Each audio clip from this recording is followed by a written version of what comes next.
Good evening, everyone, and welcome to the Trade and Economic Development Unit conversation on the macroeconomy. Tonight, we are looking at a hard look at the economy in terms of where we are in 2022. We have an excellent battery of speakers that includes former Minister of Finance, Mrs. Karen Nunez Teixeira, former Minister of Energy, Mr. Kevin Ramnarine, Dr. Roger Hussain, the coordinator of the Trade and Economic Development Unit, and former Minister of Planning, Dr. Boindranath Tewari. Without further ado, I would like to remind everyone, once you are not speaking, to please keep your mics muted.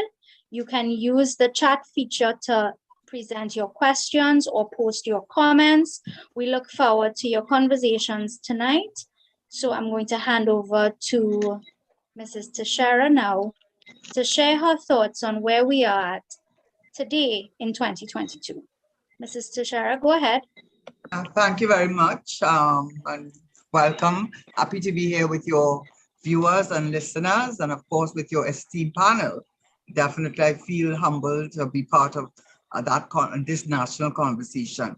But without much ado, I must say that part of my personality, I guess, that I tend to be a bit straightforward. So I didn't expect to be number one in the lineup. And that is not a problem, except that my terms of reference, which I try to stick to in terms of the guidelines, I hope that it does not disrupt the flow of the conversation. So I will start with what I thought was what I would be looking at is, of course, as a small economy of 1.3 and something million people, but not only a small economy in terms of population, but how we came to be a national economy in the sense of our coming to nationhood in 1962 as really a group of people, a mass of people who were illiterate, uneducated. Many of us did not consider having tertiary education. School leaving is probably the best you could think of, and therefore education was at the forefront of our national vision. And certainly we have been able to achieve a lot in that regard. But the conversation today is about what is our upcoming budget and of course the growth, if at all, we are seeing in the economy.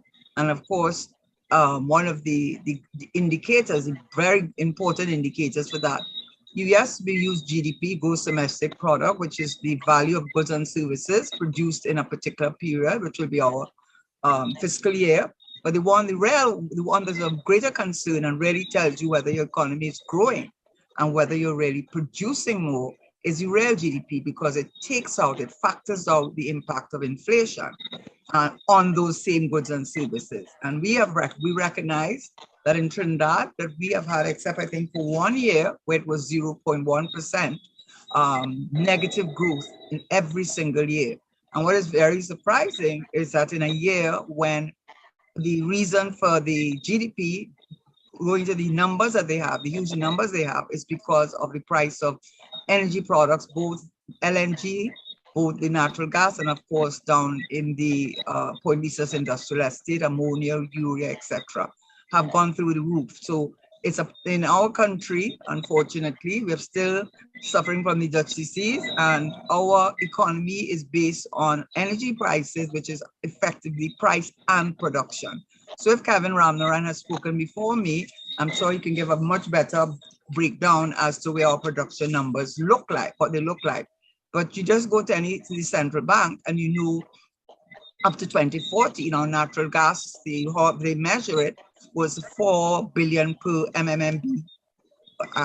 Let me not get myself too confused with the BTU one, etc. But all I will say on that is gone in high half, and that has been the consistent play for the last several years. So we just do not have the production. So it's not just price, it's price and production. And that has been an ongoing problem from 2014, where it was 4.1. Today actually, the natural gas is 2.5, and that has been the consistent pattern. And LNG, similarly, we're seeing a reduction even in our LNG prices and production. So it's price and production. So what I was asked to look at is, okay, so we know that in spite of all the governments, current and past, that have said how we have to wean ourselves away from our dependency on energy and energy products, the reality is that we have not done so. The figures show that for themselves.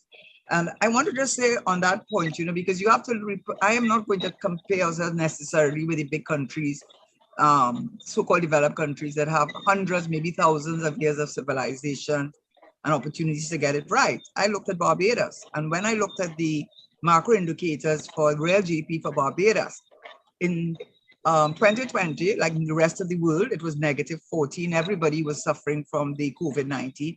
But would you believe in 2022 is 10.5? The European countries community from 2020 from a negative 16.3, that's real GDP, it has gone to positive 7.5, but we can't use Ghana because it's an outlier. In 2020, when everybody else was suffering, Ghana was showing a growth of 43.5 and so on. We didn't get the data for 2022. So what I'm clearly showing you is that what are we not doing right?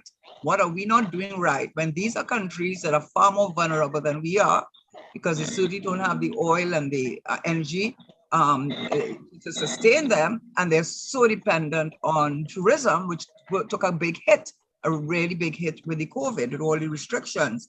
And then even when we look at reserves, I mean, we look at reserves in terms of import cover, if you have to import. So a lot of these other countries, you're seeing it if you watch on television, countries like Lebanon, Sri Lanka, many of these countries are suffering because they simply do not have the US currency to pay for goods. Now, Russia and China are entering into some sort of arrangement where they would exchange their own currencies with each other. And all of this is geopolitical power struggle that is being played out on this world stage. But when you look at even the reserves, we look at Barbados again. I have to say Barbados because, certainly Mia Motley has made a big impact on us in terms of leadership. You see that in 2020, there was 9.4 months of cover. In 2021, 10.9 months of import cover. And even Jamaica had 6.26 months of import cover. So you have to ask yourself, what is it that they're doing that they're able, without these resources, the tremendous resources, especially now, that we are not doing? And so I was asked to look at whether the part of the problem is that private sector investment is not encouraged in this country, that the private sector does not play a meaningful role in the development of this country. And therefore, if we had more private sector involvement, it would help to, and a very important part is close the inequity, the income inequity, which UNDP and all the international bodies say is the major obstacle to sustainable national development. And so when I was asked to look at that, because I've heard it said many times, the private sector is not encouraged, private sector is encouraged. So some people in the private sector may take offense to what I'm saying. I do recall, no one told me my time limit, so please indicate how much time I have left, because I wasn't given, at least I can't recall. So let me just say that that when You have one about of the 10 minutes again, Mr. Sheriff. all right, so you give me a little wave. I hope I notice it. So as I was saying, that one of the things that Mr. Manning had said when I had come in government, a neophyte that I was, he said, the private sector here is risk averse. And I know they've heard it many, many times. But, you have to think maybe there's truth in it. And why do I say that? Because essentially, when we look at, and I think Mary King, I hope she doesn't mind me mentioning her, using a quasi-Keynesian approach, meaning that state intervention in our economy is unnecessary. Biden had to do it with the stimulus package, and now you're seeing the UK Chancellor come with a whole swath of initiatives to deal with their galloping inflation and what they call their stagflation. So before I get off that point, what has the private sector really done? Well, when we look at the Point Releases Industrial Estate, yes, the Southern Chamber was encouraging of it, but were it not for the government, we would not have a Point Rhesus industrial estate. And that is a fact. LNG, the Atlantic LNG, were it not for the government again taking the initiative and getting foreign investors, Shell and the PTTs and the etc., we would not have the Atlantic LNG, we would not have this, because the private sector, the local private sector in Trinidad and Tobago seems only to wanting to concentrate initially, traditionally, on financial and insurance. And if you recall, that was a major issue because of the discouragement is about the lack of making accommodation for persons who they felt did not fit their profile. And that gave birth to the UTT, extremely successful, gave birth to the penny bank, all this government intervention. And now we have First Citizens, which was the first bank, local bank, to bring the ATM to this country. And so even when I look at some private sector intervention, like in the power gen, it was with international company. When I look at the only one that I saw was Disalcott, but even originally it was 40% ownership by General Electric. Sorry. So what has the local private sector contributed? So I do not accept the argument that they are crowded out. They choose to be crowded out and to go into safe havens where they do not take risks. And what they do though, what they do and do well, is draw down on our foreign exchange reserves. You've had the central bank governor saying, I think it was 5-point-something billion in money in food imports. Who is importing all that food? And what is that food that is being imported? We know who they are. We know who they are. Then it's not only, and the food import is a major problem for inflation, because when you take out core inflation, which is low, not because the economy is doing well, supply side, meaning that there's no consumer confidence, the inflation for food is over 7-8%.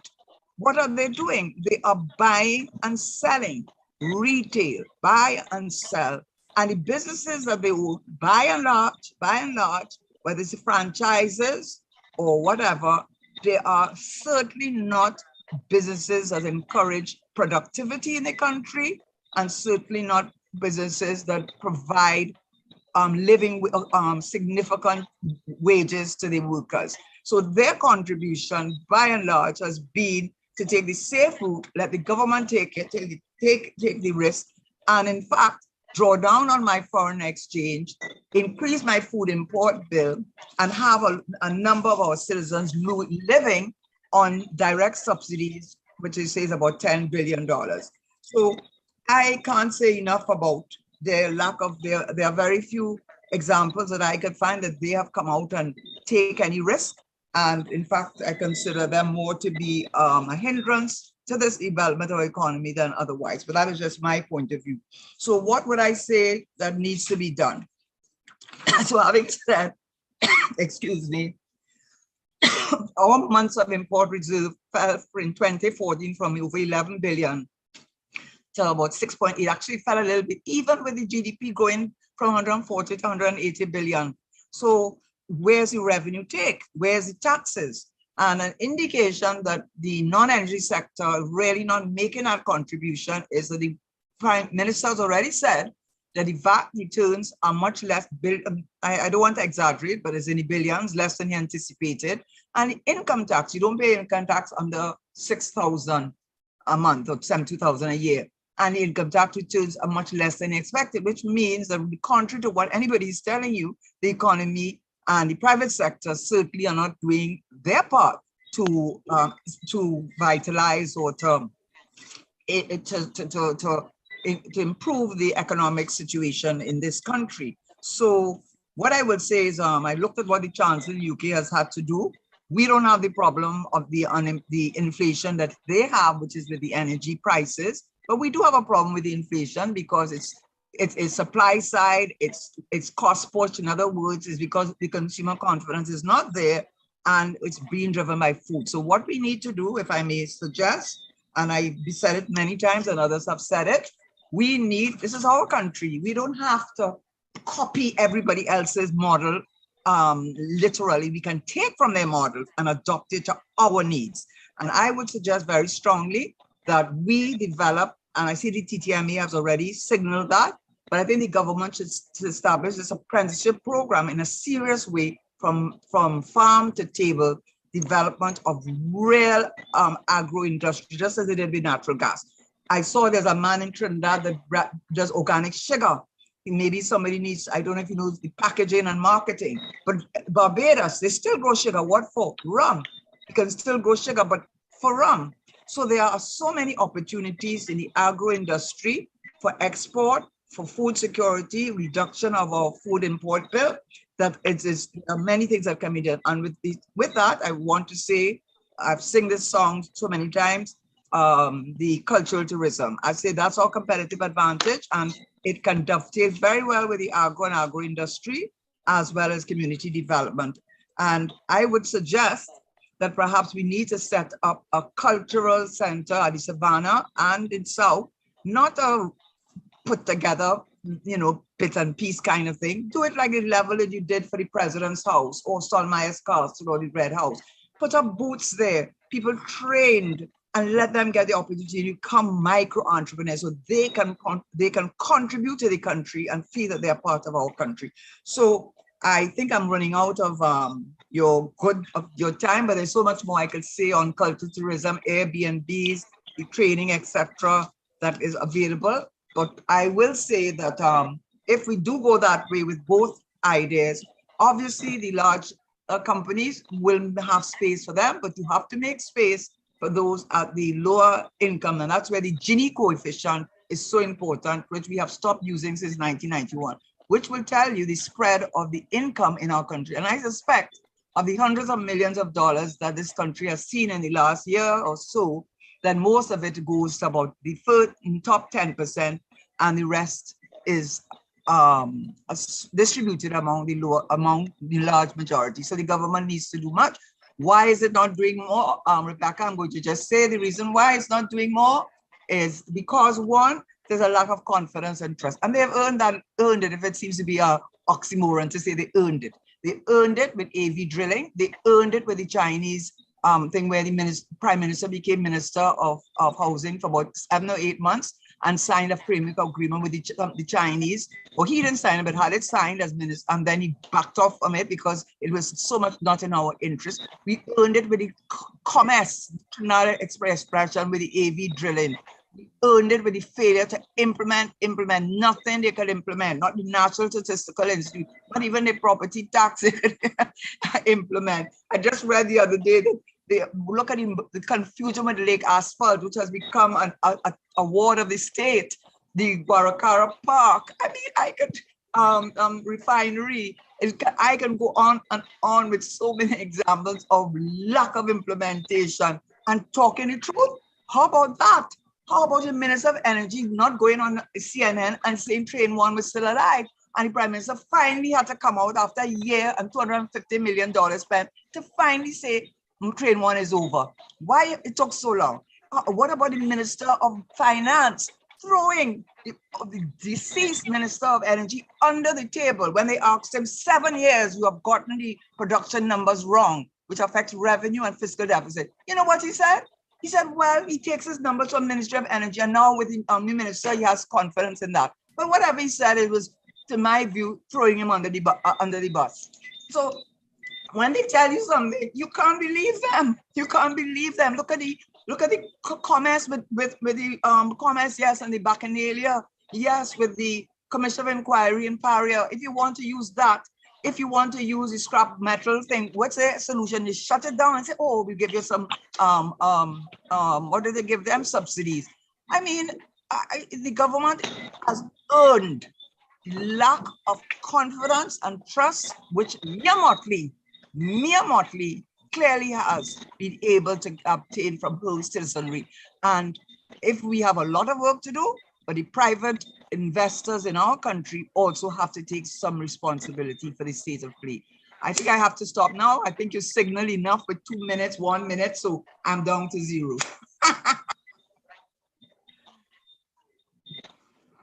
Yeah.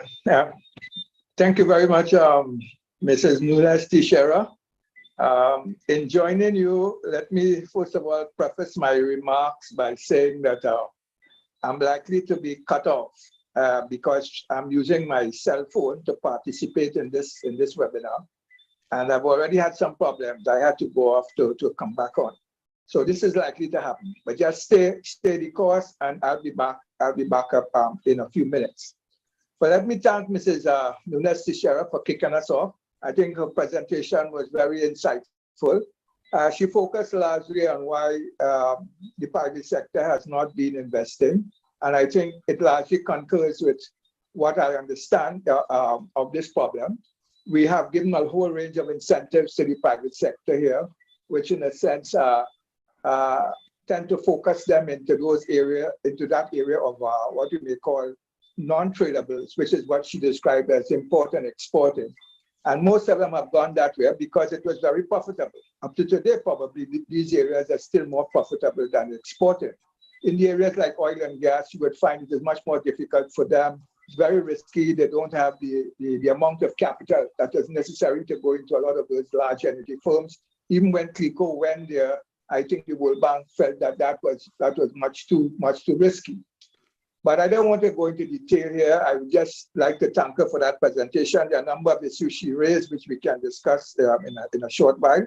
And I would like to move on to Mr. Kevin Ramnarine. Kevin Ramnarine, who you know very well. He's been a former Minister of Energy. He lectured at the university. He's in the press almost on a daily basis, and he's with us on these webinars from time to time. Let me thank him for joining us this evening. He's going to look at the outlook for energy. As you know, this is a critical area, and lots of things are happening out there in terms of prices and production. So let me ask Mr. Ramnarine to join us and participate. Over to you, Mr. Ramnarine. Hi, good night, Professor, and ladies and gentlemen, good night. Members of the media. The budget is on Monday, and a lot is happening globally that is impacting on us. The price of oil as we speak is falling pretty rapidly. So the price of crude oil today, West Texas Intermediate fell into the 70s and the Brent price fell into the 80s. So the price is moving downward. But a few days before, the Minister of Finance, he was on a World Bank webinar, and I wasn't looking at it. And somebody told me to go and look at it. Actually, somebody from the World Bank told me to have a look at it because your minister is saying that he sees oil averaging $95 US per barrel. So before I came on to this, I went back and I looked at it to make sure I wasn't dreaming. And there it was. He said that he expected oil to be averaging $95 a barrel for 2023. So therefore, I don't know if the public servants in the Ministry of Finance over this weekend would be, and it's not a long weekend because tomorrow is a public holiday, but it's a Saturday, as you know. I don't know if the public servants will be scrambling to rejig their numbers. But what is happening is that the impact of the Russia-Ukraine conflict has already been absorbed into the market, into the psyche of the market. So Mr. Putin could rattle as much sabers as he wants. He rattled a nuclear saber 2 days ago. It had no impact on oil price. So that risk has already been built into the market. What the oil market is now adjusting to is information coming out that shows that there's a buildup of inventory. And a buildup of inventory means that people are not drawing down inventories as much as they should. And that has a lot to do with the fact that the world is heading, most people believe that the world is headed for a global recession. And whether you look at you look at what CNN is saying, what Bloomberg is saying, the consensus among most people who opine on the world economy is that a global recession is coming, and it's going to be a severe global recession. The stock exchange in the United States has been down 20%. If you look at the S&P 500 from January 1 to a few days ago, it's fallen by 20%. And I suspect that might be one of the reasons why we have not seen a Heritage and Civilization Fund investment report for the first quarter of 2022. Maybe it is that that's a piece of bad news that the government doesn't want to share. So the energy situation globally is very volatile. I expect that prices will continue to fall because, you know, the global economy, certainly the Western European countries are tripping into recession. The United States, their economy is, I think they contracted in the second quarter of 2022. Of course, the Chinese continue to have these very extreme COVID measures, locking down entire cities and so on. And actually, of the major economies in the world, the only one which is really showing some sort of dynamism and life is India, which seems to have conquered COVID. So that is going to push prices down. At the same time, our production continues to be of concern. Today, there was an announcement that BP had sanctioned a project called CYPRE. It's pronounced CYPRE, it's spelled C-Y-P-R-E. I assume it's some sort of tree. So those of you who know more about trees might know what type of tree that is, a CYPRE. But my understanding is that that volume of gas, in the grand scheme of things, is not going to be enough to help us come out of the hole that we are in. So it's coincidental that BP made that announcement today, and the budget is Monday, and BP and NGC also made an announcement today. You know, so you know it's very coincidental, in my opinion, that those announcements happened today. It seems to be that there's a very good relationship between BP and this particular government. So the production continues to worry. Oil production is averaging 59,000 barrels of oil per day as at the end of August. The minister had predicted in his last budget speech that it would have gone to 86,000 barrels of oil per day. That clearly has been missed by some significant margin. And the reason for that is that the Ruby project has disappointed. The BHP Ruby project has disappointed. He also forecasted gas would have averaged 3.37 billion cubic feet of gas per day in 2022. We're averaging somewhere in the region of 2.7 right now. So again, that forecast has fallen short. Karen mentioned Curtis Williams's question to the Minister of Finance at the Spotlight, where he said, well, these are the numbers I get from these people in the Ministry of Energy. But when I was minister, I thought we used to get fairly accurate numbers because there was always a degree of error, but not much. So the production is worrying. The oil production is down. The gas production, the lowest it has been in 19 years. The oil production, the lowest it has been since the early 1950s. The bright spot continues to be the ammonia price, which is still averaging about 1,100 US dollars per ton. But interestingly, I read a weekly newsletter called Ferticon, which is one of the most respected journals on ammonia, on the global ammonia industry. And I always go straight to the section on Trinidad, because Trinidad actually gets its own section in that because we are a significant ammonia producer. And yesterday's publication lamented that the plants in Point Lisas, and this is what they said, Ferticon, IHS publication, they said that the plants in Point Lisas were running at 75%. They were 25% short of where they should be. So the gas shortage continues to, bear on ammonia production. So if the production of gas was up, then we would have been getting a lot more than the 8.2 billion windfall. I think Dr. Rowley alluded to the fact that these windfalls and this price environment could be temporary. If, for example, in 2023, we have a ceasefire brokered by the United Nations, or a ceasefire brokered by Turkey and probably India, who are friendly with both countries, with the United Nations, and the Russian army retreats out of Ukraine, then what happens to the price? The oil price would probably go into the 40s or the 50s or something like that. And then gas prices would similarly collapse. So we can't really hang our economic coat on the rack of prices being, good.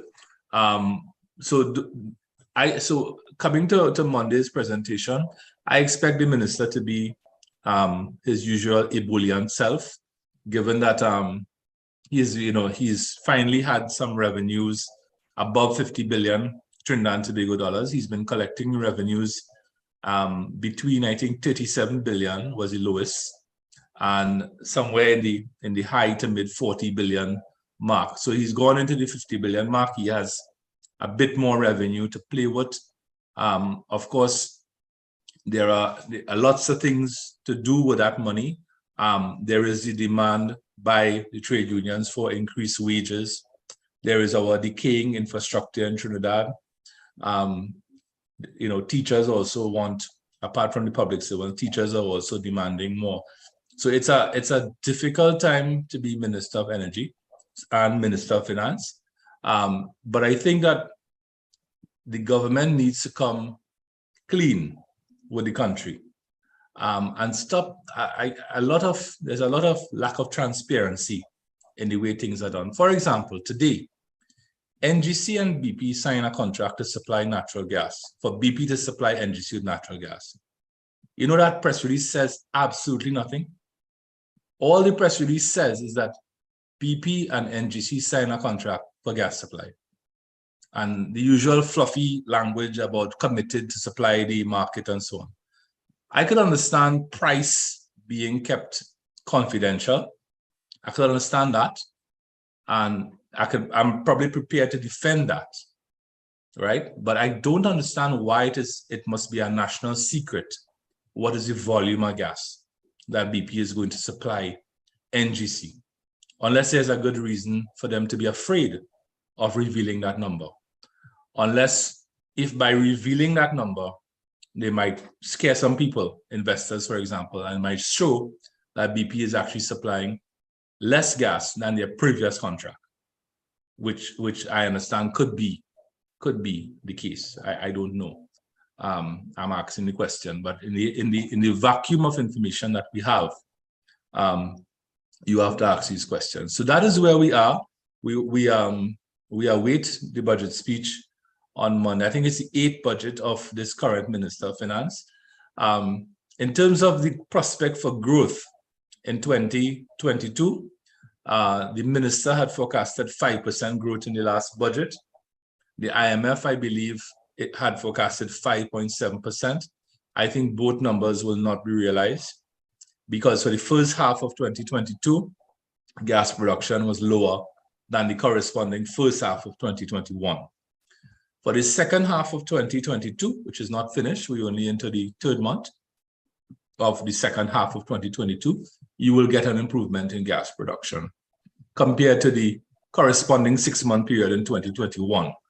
So I think we will get growth in 2022, but I don't think it's going to be the 5% that the minister forecasted. I think we're going to get growth somewhere between 1 to 2%, could be around 1%, but again, the main factor that has caused us not to realize growth since 2015, 7 consecutive years, is this issue of natural gas production. So that natural gas production, there is going to be some improvement in 2023 because of the Cassia project. And I just want to close by telling you all something which a very experienced person, a very experienced geologist and engineer told me. And he said, when you see a company investing in compression, now what is compression? compression is essentially compression. What you do is that your gas reservoirs naturally produce gas to the surface because they have what is called reservoir pressure. So the gas moves from a high pressure underground to a low pressure above ground, and naturally the gas flows out. And what he said is that when you see a company investing in compression, it means that they are literally scraping the bottom of the barrel in that particular basin, because compression is essentially a vacuum pulling out what is left in that part of the BP acreage. So the Columbus Basin, we have to ask ourselves the question whether the Columbus Basin, where BP and Shell produce probably 80% of our natural gas, 85% of our natural gas, whether that is coming to an, reaching a point of maturity where we should be concerned about where we will be with gas production down the road. The Prime Minister, as you all remember, said, I suppose it took him a while to realize, 7 years, but he said that, he was seeing this problem out in 2026 and 2027 and 2028. And if we didn't act now, that could compromise the economy and the people of Trinidad and Tobago. But that precipice has been around for a while. So the question is, can we avoid it? And if we can't avoid it, then what do we do? And that's where this whole issue of diversification comes in, which is, the holy grail of economic conversation for the last, 40 years. So I'll leave it right there and stick around for any questions. Yeah, thank you very much, Mr. Ramnarayan. I think you shared with us a very interesting perspective. It's a perspective of caution, both on the production side as well as on the demand side. I follow you in terms of what you have said about the international outlook for oil and gas. You're quite right when you pointed to the possibility of a recession, decline in output in China, as well as the buildup of inventories. So that certainly is something we need to look at. There's so much uncertainty out there that it's impossible to really say exactly what the future is going to be. But I think this is a perspective that we need to bear in mind and plan accordingly. That is to say, we need to really put aside something for the rainy day because of what is likely to happen in the next few years. So thanks again for that presentation. And we can now move on to Dr. Hossain. Dr. Hossain, as you know, is an ardent observer of the macroeconomy of this country, and he comments regularly on the state of that economy. Tonight he's with us to give us a short presentation on the outlook for the macroeconomy. So over to you, Dr. Hossain. Thank you very much, Prof. I just want to make sure everyone is seeing my PowerPoint in the background. Prof, are you all seeing it? Right, good. I'm seeing it. So, sorry to be late. I had lectures today, yeah, and I had to rush down from the university to try and make it down in time. I thank Kevin and Karen for opening the innings and giving it a good score, so I can take my time and back. It's really a pleasure to be on, and especially so as we have someone as distinguished as Professor Gonzalez chair, and I think it's a real honor and privilege. So let me just get straight into it now. I was listening to Kevin, and one of the things Kevin sort of hinted at is this comment here, and it's interesting that I was able to have the comment, luckily, where the Prime Minister recently said, without the earnings from oil and gas and petrochemicals, our budgetary arrangement would be extremely challenging and dire. This is something that the Prime Minister recently said, but for those of you all in the know and who attend these various conferences that the university hosts, you would know that people like Kevin Ramnarayan and Karen Yunes, Tishera and Botiwari would be saying these things often. They would provide the facts to the people and say these things to explain the reality of the matter in terms of what they saw happening. And this is from November the 21st last year. And this is why I have confidence in the IMF, in that they identified as way back as November the 21st last year that real GDP for 2021 would be minus 1%. And when I heard the Minister of Finance speak in the midterm review for 2022, I was surprised at some of the words he used, basically describing the economy as everything is booming and each sector is progressing well. So I thought maybe the IMF, in whom I have great confidence in their forecasting model, had probably made a mistake and didn't understand the Trinidad and Tobago economy well, until I saw the Minister of Finance himself, and this is from his presentation at the Spotlight of the Economy. I claim no ownership for it. You could see there that for 2017, 2018 and 2019, and 2020 and 21, the black line shows that we have had 5 consecutive years of decline, according to the minister's own numbers. And for those of you all who know the 2016 number, you would know that was also negative. So we have had 6 consecutive years of decline. That's a depression.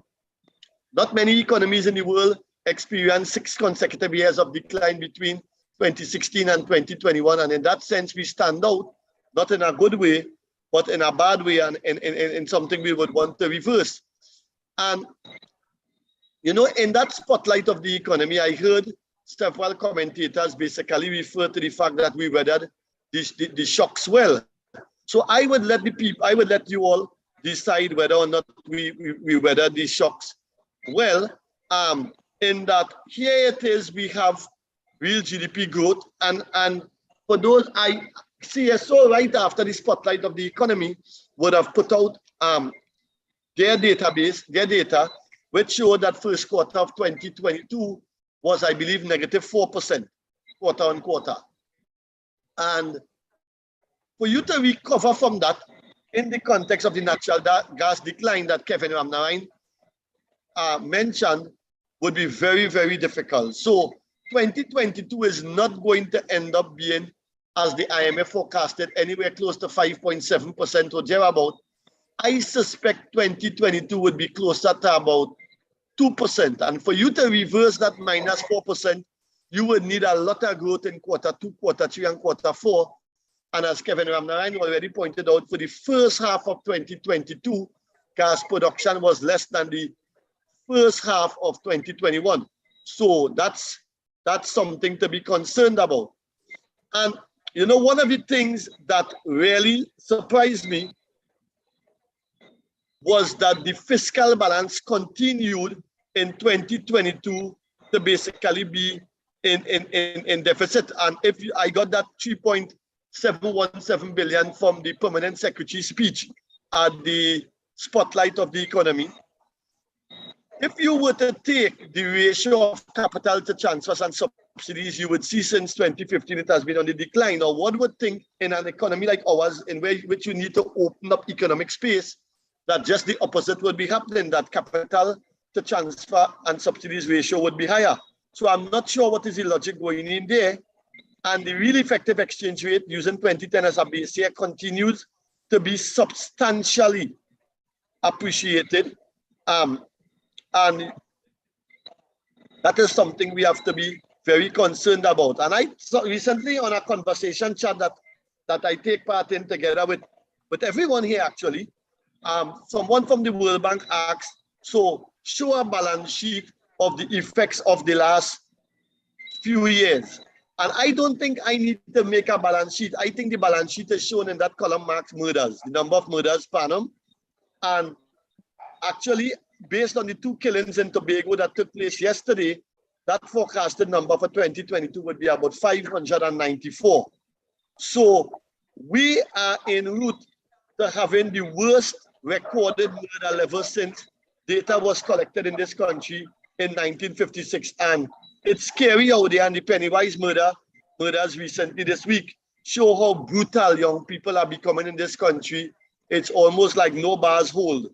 And the economic ease of doing business index shows in the last column, it was stopped in 2019, is going in the wrong direction at the point in time when it was stopped.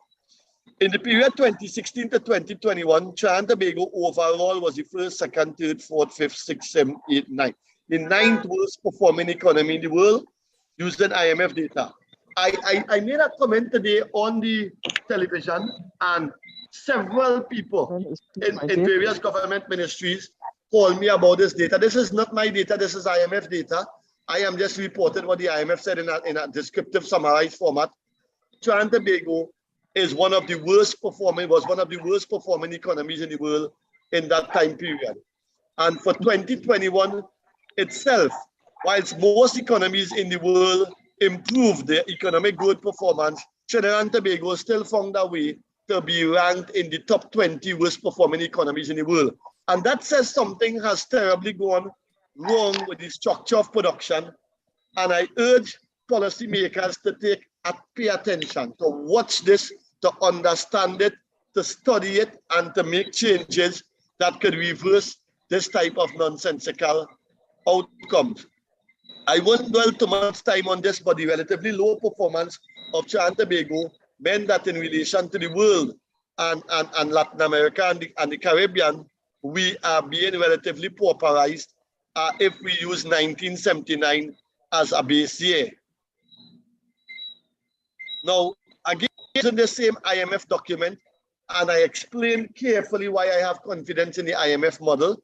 Even as early as the 21st of November last year, they were able to call the -1% economic growth for 2021. Here you see after a while, economic growth in 2025, 26, and 27 from the energy sector starting to taper off to zero. And if that is the case, and that plays such a fundamental part in driving economic activity in Trinidad and Tobago, then that would influence adversely long-run economic activity. One of the things you are seeing happening and that we should all be concerned about is whilst we depreciated the currency about 4.5% between 2015 and 2021, what you also see happening is that the production of non-energy, non-tradable goods in relation to non-energy tradable goods has been rising. And this is exactly the opposite of what you want. You want a depreciation in your country to lead to an increase in non-energy tradables, or a decrease in the ratio of non-energy non-tradables to non-energy tradables. And we are getting the opposite. And I urge policymakers, do not take the data personal. Do not take the comments by technocrats personal. This is our way of infusing into the public domain rigorous scientific material so that you could take it on board to make transformative improvement. Here we see the relationship between the real effective exchange rate and net official reserves. And you see that the net official reserves keep going downwards. This is even though we received, I think it was about $600 million from the IMF recently in SDRs. And here also you see the relationship between net official reserves and the ratio of non-energy non-tradables to non-energy tradables. And not surprisingly, as the economy produces relatively more non-energy non-tradables to non-energy tradables, the stock of reserves is going down, because the stock of reserves will build up if the ratio of non-energy non-tradables to non-energy tradables falls. This is just another way to show the difference between reserves and debt. And as you can see, if you take the stock of reserves, which is about 6.8 billion, and you take away from that the external debt, which gives you a rough idea of the amount of money that remains, you see it is continuously decreasing, and sharply so as well, to the effect by 2021, the difference between the two variables is just about 2 billion or thereabouts.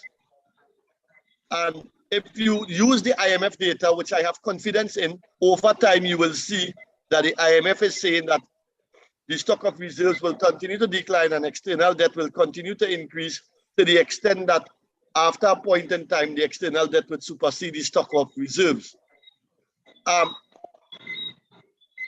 Very quickly, this shows that improvement in the fiscal balance, which is the lower gray line. All of the improvement, if you watch for 2022, came basically through adjustments on the revenue side. And this is not my data. This is data I took from online central bank, and I augmented it by data produced by the permanent secretary in the Ministry of Finance. So note that the fiscal balance remains in deficit. The reduction in the fiscal balance comes about mainly because of an increase in fiscal revenues, which we all know is on account of energy revenues. In fact, fiscal expenditures actually increased between 2021 and 2022, indicating that for fiscal year 2022, all of the adjustments are being made on the revenue side.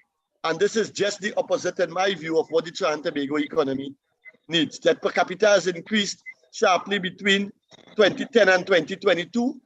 And something again that troubles me, and I used data from online central bank and I augmented it with data from the permanent secretary of the Ministry of Finance at the spotlight of the economy, transfers and subsidies as a percent of government expenditure continues to increase.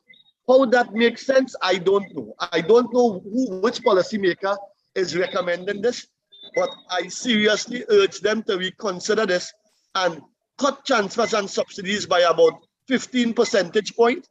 And that would have to be reasonably worked out, and transfer whatever you, or take whatever gain you make there and put it into capital formation to give the economy a chance to grow.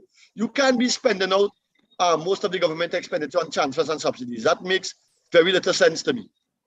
And here you see the relationship between real growth and transfers and subsidies as a proportion of total government expenditure. You see that as transfers and subsidies as a proportion of total government expenditure increase on the horizontal axis, that real GDP growth on the vertical axis declines, probably because it triggers a backward bending labor supply curve or some type of inefficiency in the economy. And here we see non-energy exports increase considerably in energy exports increase considerably in relation to non-energy exports, when it's just, we are happy and thankful for the improvement in energy exports. Don't get me wrong at all. But really the variable we want to be going more north is the non-energy exports, although I do acknowledge that it did increase there somewhat. This year is cut out from a magazine, and according to National Geographic, Tobago is ranked #1 tropical island for ecotourism. And my simple view is that's a gold mine. Sell that, sell to the world that we are ranked #1 by National Geographic, which is a very credible entity. So I would stop there, and I would field questions appropriately when the chair brings them in my direction. Thank you. Yes, thank you very much, Dr. Hussain. Let me commend you for this presentation. I think it was rich in data as well as in your observations. You raised quite a lot in that short presentation. A number of things we would probably have to come back to in the question time. I think a lot of them are in some sense require some further discussion. You certainly didn't have the time to really go into depth in on some of them. So we will certainly come back to you later on. I've made note of a number of points you have raised. I think a lot of these observations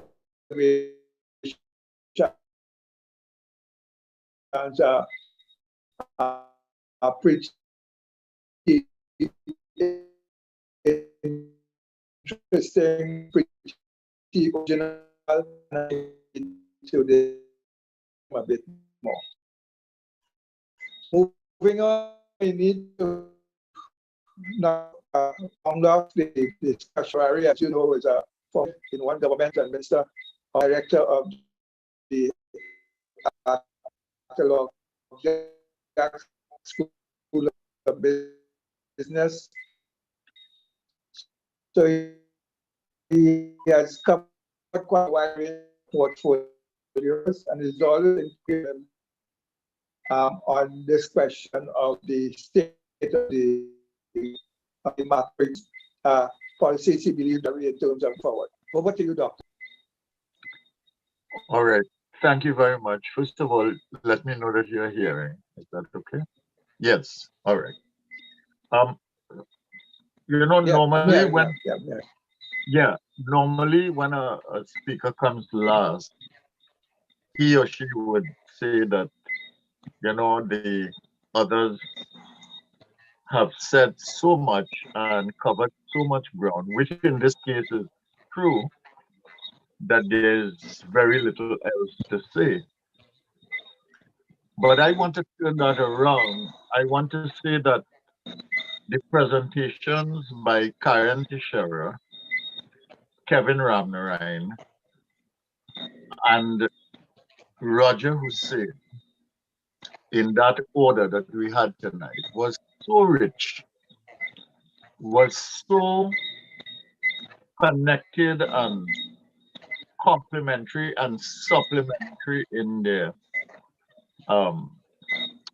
connectivity with one another, and so clear the challenges that we face in the country, that it really gives me good ground to just focus on the things that we might consider doing, given what we know. I want to add that there is no way that the Minister of Finance, the Prime Minister, or the government can say that they don't know the facts that have been outlined, the facts as have been outlined by these three people. The facts are there. They don't come out of the air. They are there for all to see and understand and make sense of. And if we are making bad decisions, it's because the government is choosing to do so in spite of the information that is available. I want to say that. And that really is something that cannot be forgiven. If you know what the facts are, if the information is available, you know the challenges the country is facing. You know the prospects when you look at best case scenario, worst case scenario. And you continue to make the wrong decisions and make choices that turn out to be wrong for the country, the society, the economy, then you cannot be forgiven for that. And I want to start my presentation on that note. And I want to deal, if I have the time, with just 4 things today. I want to address the issue of food self-sufficiency, because we will end up being a hungry country if we do not. I want to address the issue of crime and bringing crime under control, because we are going to be a country living in greater and greater fear, with more money going out of the country and more people migrating if we do not bring crime under control. The third thing that I want to say is that we must address the issue of economic prosperity.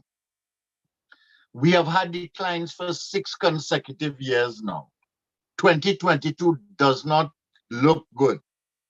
The economy is much poorer than it was, and citizens everywhere are also poorer. You heard Dr. Hussein talk about the pauperization of the population. And therefore, the economic prosperity is what we have to zero in on, because everything else really does not matter. And the fourth thing I want to say is that we have to deal with the world as it is. Not just the crises that we are having now and the high prices and so on, but the fact that there are competitive countries in the world that are advancing.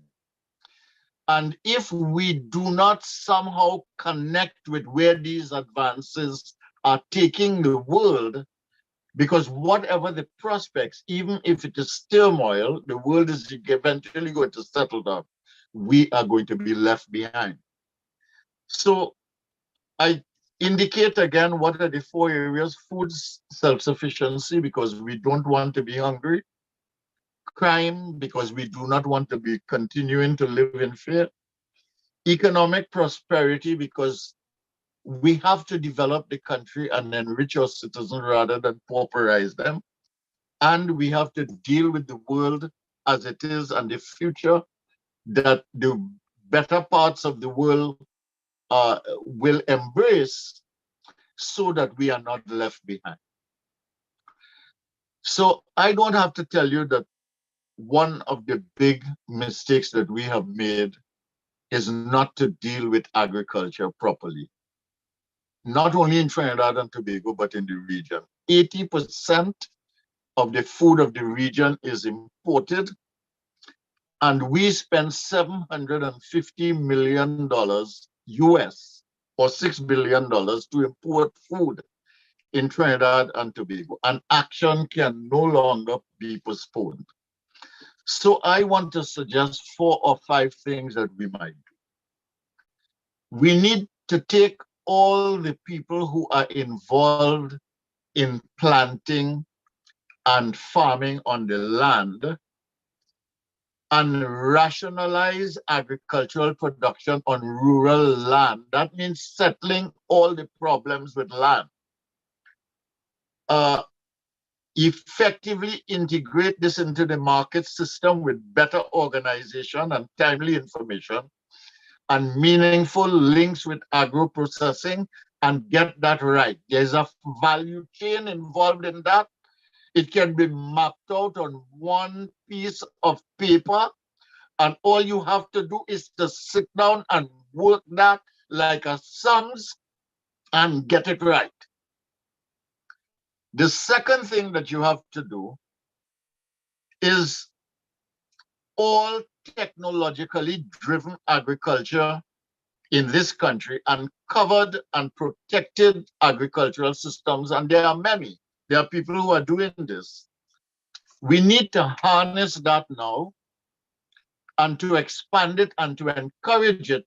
And in the same way, you bring it into the system here, whether it is in agro-processing, whether it is to market or whether it is to export, and there is a value chain that you can map out, and it can be done, and you can see all the problems along the way. So if customs is a problem, you can map out that. The third thing is that we need to develop an urban agricultural production system which is capable of producing sufficient quantities of food in small spaces, and in which water and nutrients are used with great efficiency. And we need to expand that across the East-West corridor. Don't take the people from the East-West corridor and take them to plant rural land somewhere in the back of where perhaps they have not traveled to before. Bring the agriculture to them in their homes, in the communities, in land spaces that are available in the urban centers, and develop an urban production system all along the East-West corridor, from Diego Martin all the way down to Sangre Grande. It can be done. Then focus also on the land for fish farming and the full range of poultry, chicken, ducks, turkey, a broad range of meats, goat, sheep, pigs, rabbits, etc. And support that on the land so that we can produce enough food. And then develop a local fish food and animal food industry that can sustain increasing production, that can also be exported and that can sustain fish and meat exports. So you need to do with the food supply for the farming trust that you are doing.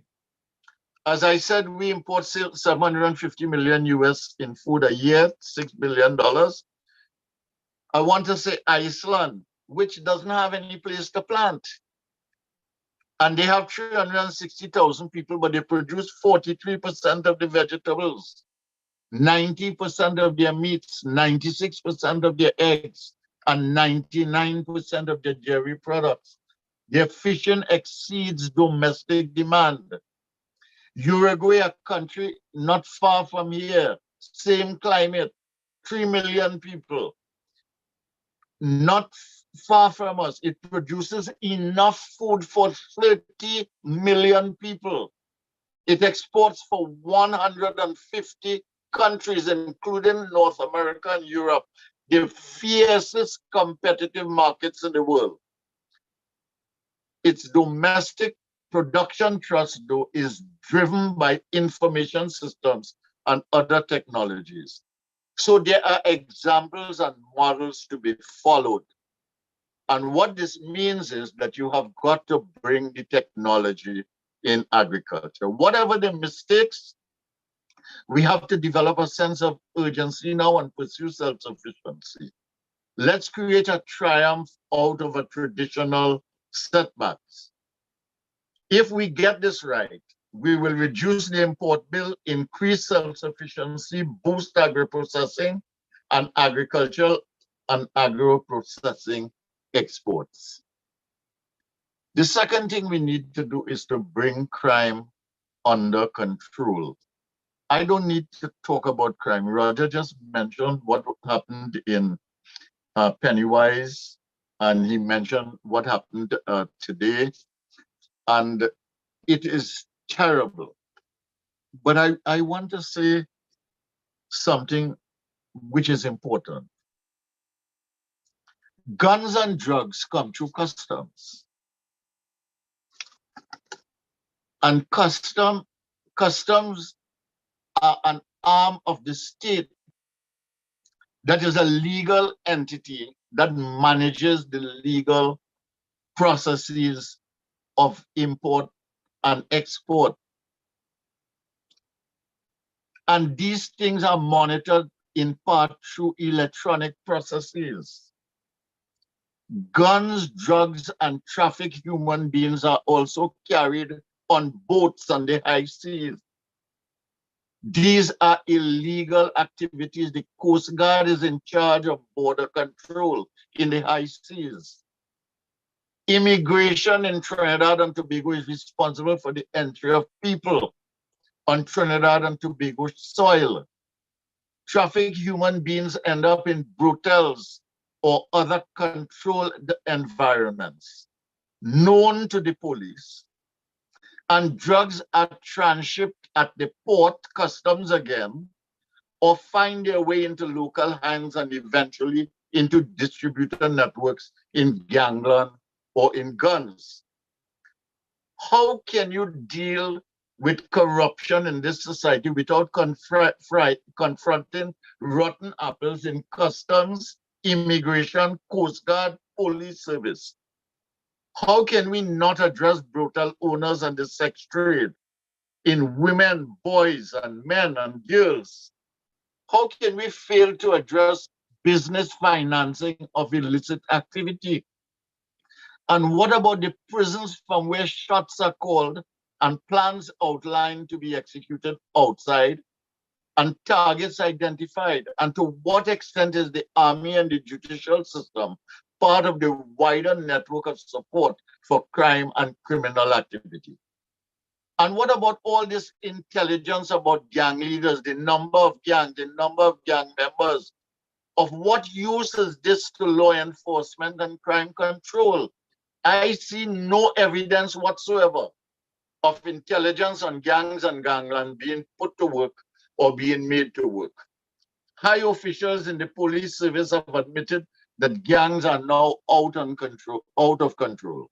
And every police station in the country presides over known drug blocks, known criminal elements, known brutals, known dens of illicit activity of which ordinary citizens are generally aware, but the police are unaware. So there seems to be a connection between the corruption of vital state institutions and the gang leaders, gangs, and their ability to roam freely and to conduct their business across the society and economy, and even within the prison walls. Without crime being brought under control and within manageable proportions, our society will never know freedom, nor freedom from fear. Our economy will never be prosperous. It will never be competitive or innovative. And individuals, citizens will not be motivated to pursue making an honest living. If crime pays, why pursue honest effort?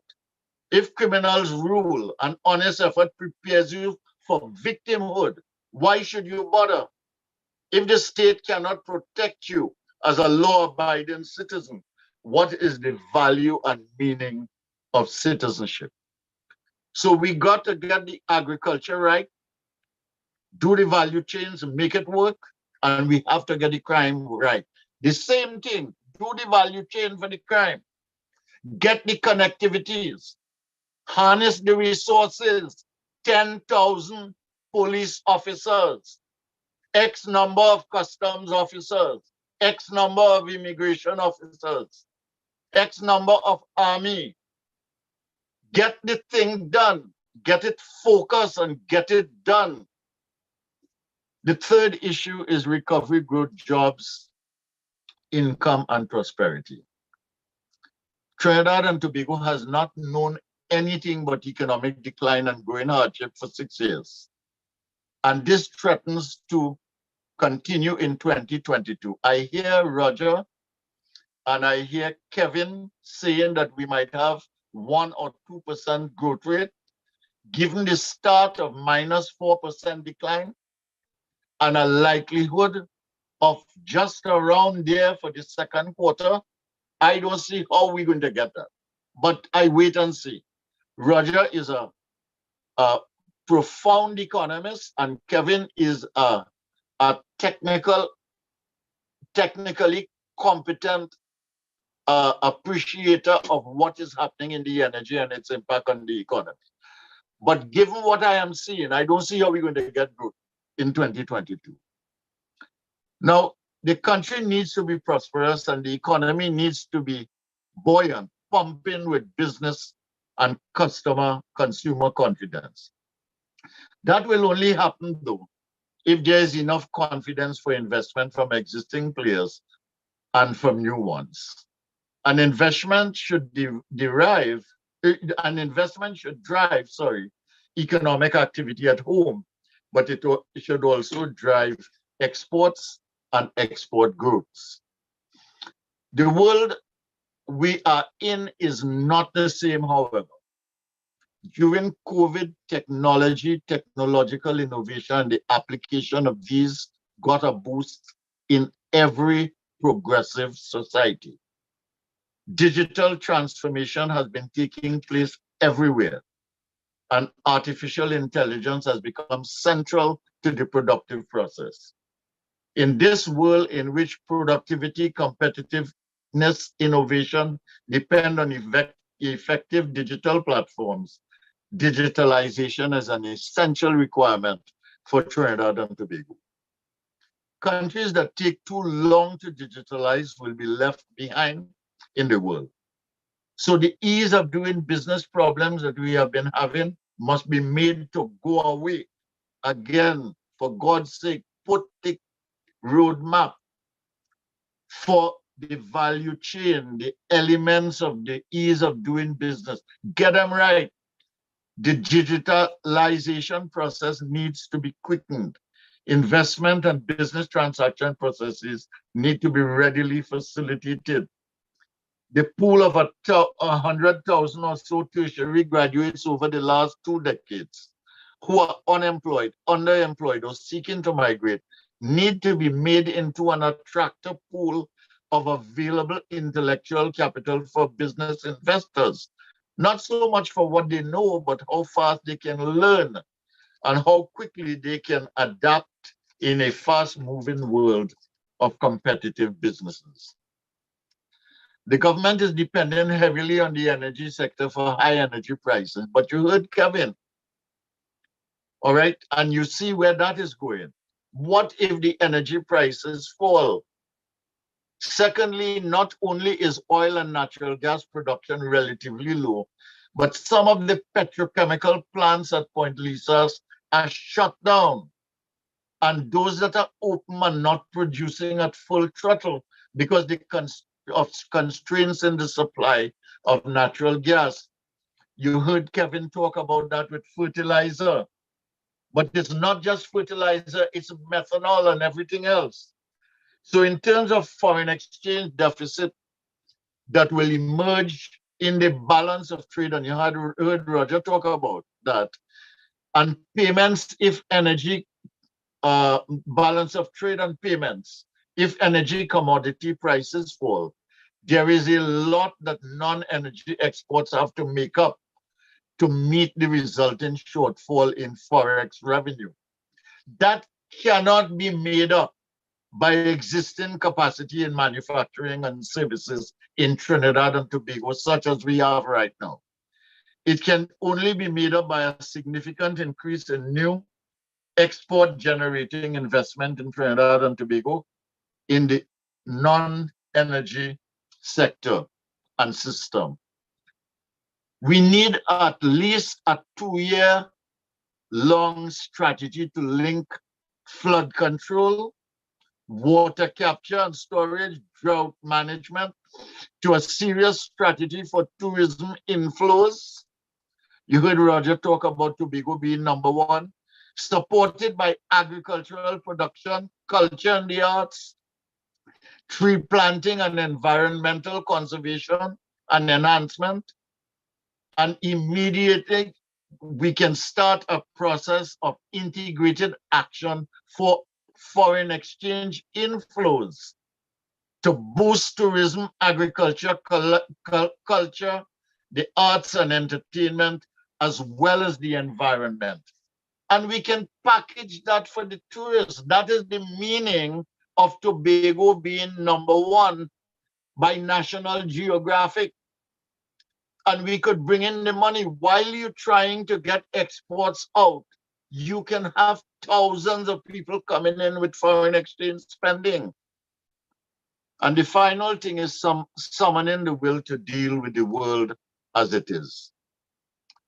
If our economy is 16% smaller than it was, if the foreign exchange that we have is equal to the size of our external debt, if Trinidad and Tobago is ranked among the 20 worst performing nations in the world by the IMF, if we are more corrupt than 81 other countries in the world, if we have known economic decline every year for the last 6 years, if 100,000 people in our country, equivalent to 7%, are experiencing hunger, including children, if 130 households, about 30%, are living in poverty, if our school system is failing 50% of our children and leaving 10,000 of them every year with limited options for working or for further education,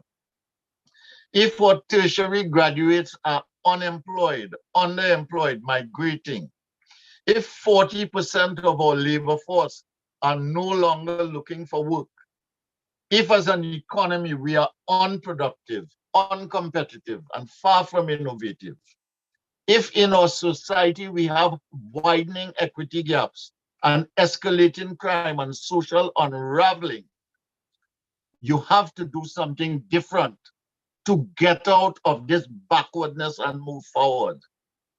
It is an imperative. It cannot continue as it is. In spite of difficulties all over the world, some countries are moving forward. Technological innovation continues. Increasing digitalization is real. Technology-driven improvements and innovations are real. Automation is a reality. Artificial intelligence is in the ascendancy. In spite of our backwardness, we must not be left behind. We must get on board and get on board the train to the future. That means digitalization and automation as fast as possible in government and business and society, but also export investments here that can take us higher up the value chain. We have to address the issue of technological infrastructure and capacity, the digital highway, and we have to harness our tertiary graduates, about 100,000, I said, over the last 2 decades, as a talent and intellectual capital pool to attract investments in AI, robotics, augmented reality, metaverse, in which companies which invest here are linked to global partners and look to global markets. It is the only way to keep up, to advance, to retain our talent, to offer our talented, satisfying work, which links them to global opportunities. At the same time, we need to make a dramatic intervention in our primary and secondary school system to save our children from underachievement, frustration, and possibly crime and criminal activity, with the end result being a societal outcome of growing inequity and inequality of opportunity. Such interventions on a school-by-school basis and on a home-by-home basis, in which teachers, students, parents, teachers come together with community support in challenge school to make a difference in young lives, is what we need. There has to be a multiple intelligences and varied talents approach to curriculum reform and teaching and learning methodologies and approaches. I have emphasized food self-sufficiency, bringing crime under control, recovery, growth, and jobs, and addressing the technological direction in which the world is headed. Recovery, growth, prosperity, these are our only choices. We cannot regress or mark time. We can't redistribute the little wealth that we have, which is dwindling fast. We have to grow the economy by winning investment and creating wealth and earning foreign exchange as we address outcomes and generate opportunities more fairly for more citizens in the society. We must focus on how the lives of citizens get better as we make development happen. Trinidad and Tobago must have a secure place in the world. And we must start with this budget because we have not done anything for 7 years. So we have to start now. And if we don't start now, then the government doesn't have any moral authority, in my view, to continue to govern.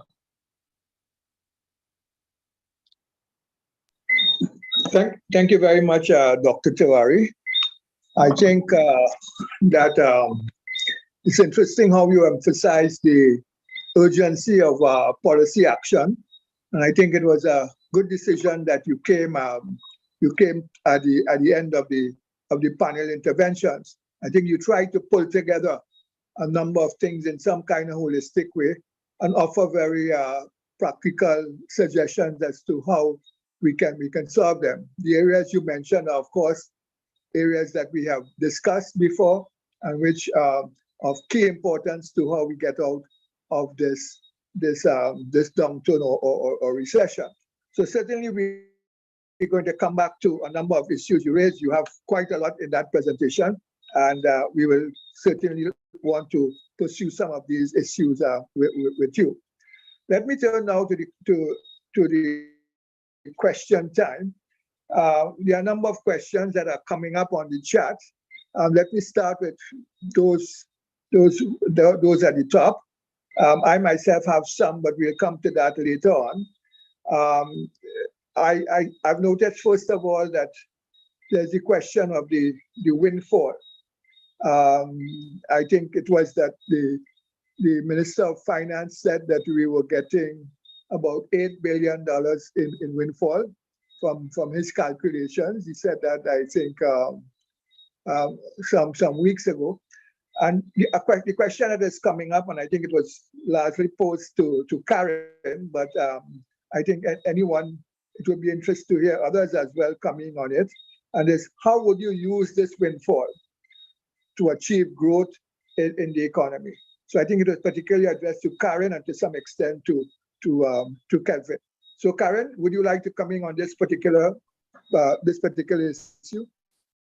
Yes, but I think to a large extent, some of what has been said by myself and in particular by Dr. Tawari, some of these suggestions. One, we need to obviously provide opportunities for those that fall into the large majority of the our citizenry that fall into that lower under living wage salaries, where in fact, as I had indicated, the income tax returns were far less than the minister expected, which gives you an indication of how many people live under that. So I am very much in favor of the agriculture and agro-industry, the value-added chain response.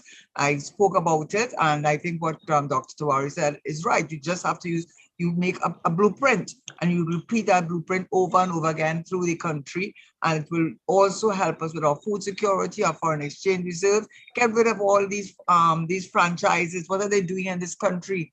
How much coffee we going to drink? I always ask that question.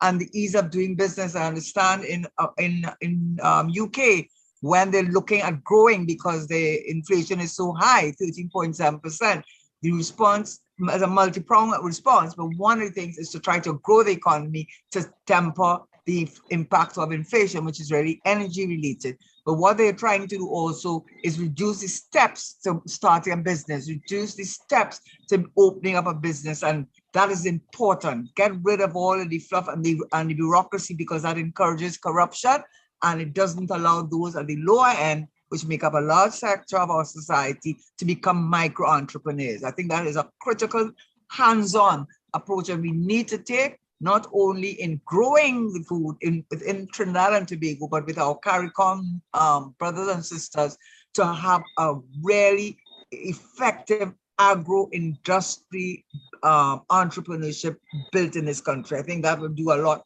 for us. Secondly, I've spoken about it so many times on cultural tourism. It gives us a competitive advantage. I see Tobago is on the ecotourism #1. God, I'm happy to hear that. But there's no question that we have a much in common in Mauritius, and we've done a lot of we already done a lot of what is necessary. We have the Napa, we have the SAPA, we have the stadiums, we have UTT, we have CoStat, we have Arthur Lockjack School of Business. We have all these thousands of persons who are trained in various areas of art and culture, event planning, steel band making. We are the home of steel band. Why are we not making that a pan industry, the home of steel pan? Why are we not setting up an industry just for that? Having YouTube videos where you can actually teach pan until you pay to learn how to play pan from the originators of steel pan. Why are we not doing something with rum-based? And I could go on and on with the examples. But what is necessary to do that, and what is not coming from the ministry, is a coherent, cohesive, comprehensive approach to culture, tourism, and arts. And there is so much that we can make from that industry in terms of foreign exchange, because today's tourist is looking for experience. They're looking for the experience, and Trinidad has much to offer. The Temple by the Sea, the Americans in Moruga, I could go on and on. But the minister needs to work with community development in his culture and art, and they need to have a very cohesive branding of Trinidad and Tobago as a home of culture. And of course, we develop the ecotourism alongside that, the best of both worlds. Those are two definite recommendation. Thirdly, I think Dr. Tawari spoke at length on it, so I won't prosecute that matter more than he has already done a very comprehensive job on it. The question of crime. We know exactly where this crime is coming from. We know that the crime is seeing played out on our streets are the symptoms of our symptoms. The cause is not that, it's a symptom that we are looking at. And we know that until this government is prepared to deal with the cause of the crime, the cause, which we all know is the cause of the crime. We can't say it, but we do it. Until the period, we are stuck.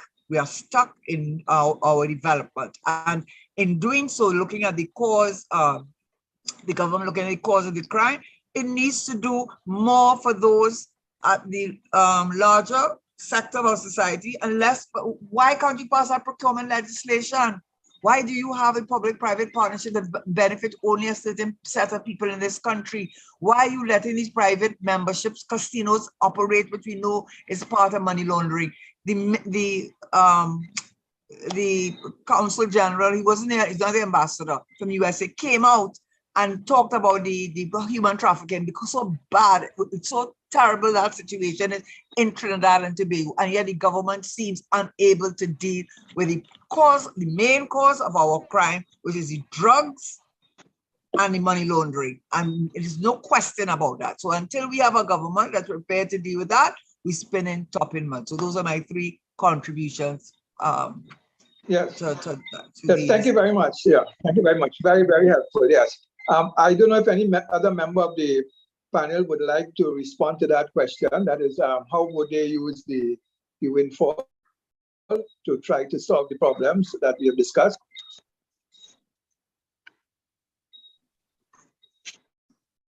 Any takers on the panel? Anybody else would like? If there are none, maybe we can move on to the second question that came up, which has to do with the gas, the level of gas production, the critical level of gas production that is needed to achieve economic growth. I think this question was directly posed to Kevin. I think the participant wanted to know exactly if there's a critical level which is needed, and if we fall below that level, we would not get any kind of growth. So Kevin, would you like to indicate a particular level of gas production that is necessary for us to achieve economic growth?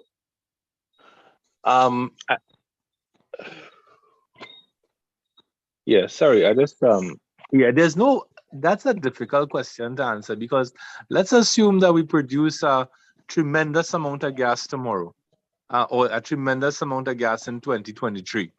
We produce 4.4 billion cubic feet of gas in 2023. And the following year, we produce 4.2, which is still a lot of gas. Then we have a decline in the economy. All right. So it's a difficult question for me to really answer. What I would say is that the current production is, right now, we are producing around 2.9 billion cubic feet of gas per day. The average for the year is about 2.7, right? That is not sufficient to run the plants in Trinidad and Tobago. If we had the gas, if we had gas to satisfy every single plant in Trinidad and Tobago, including the power plants, we would need to have produced about 4.4 billion cubic feet of gas per day. We've only ever come close to achieving that in 2010, right? So what happened is, and I don't like to speak in the year 2022 about decisions made in the year 2003, because people back then didn't have the benefit of the hindsight that we had. We have now. But what has happened is that we created, and I'll say this very slowly because it's a very significant point, Trinidad and Tobago created a demand for natural gas which could not be sustained. And that demand for natural gas was driven largely by a decision to build a fourth LNG train in 2003. And you will recall, back in 2003 and 2004, there was a lot of public debate about whether we should have extended ourselves to build a fourth LNG train, which requires the amount of gas the fourth LNG train takes is probably equivalent to something like about five methanol plants, or 5 or 6 ammonia plants. So we created a demand for natural gas, which we couldn't sustain. And today, of course, we are seeing the manifestations of that. We can't sustain that we can't supply that 4.4 billion cubic feet of natural gas per day at all. What we're producing now is 2.9, and that could decline again in 2024 and so on. So the manifestations of that would be the closure of Train 1. We have 2 methanol plants down in Point Lisas, 1 ammonia plant, and of course, the iron and steel plant. The refinery, the Pointe-à-Pierre refinery, I don't know how many people know, but the Pointe-à-Pierre refinery was a customer of the NGC. The refinery used natural gas to refine crude oil. So if that refinery were to restart, we would have to find about 80 million cubic feet of gas just to restart the refinery. So the amount of natural gas we need to sustain growth is really a difficult number to pin down. But I would say if the country could produce consistently about 3.5 billion cubic feet of gas per day, which is a reasonable and achievable number, then we could keep our gas industry ticking along into the 2030s and give us some time to achieve this diversification that we've been looking for. So I think 3.5 billion cubic feet of gas per day is achievable, but I would just end by saying that the last time Trinidad and Tobago awarded production sharing contracts was in the year 2014.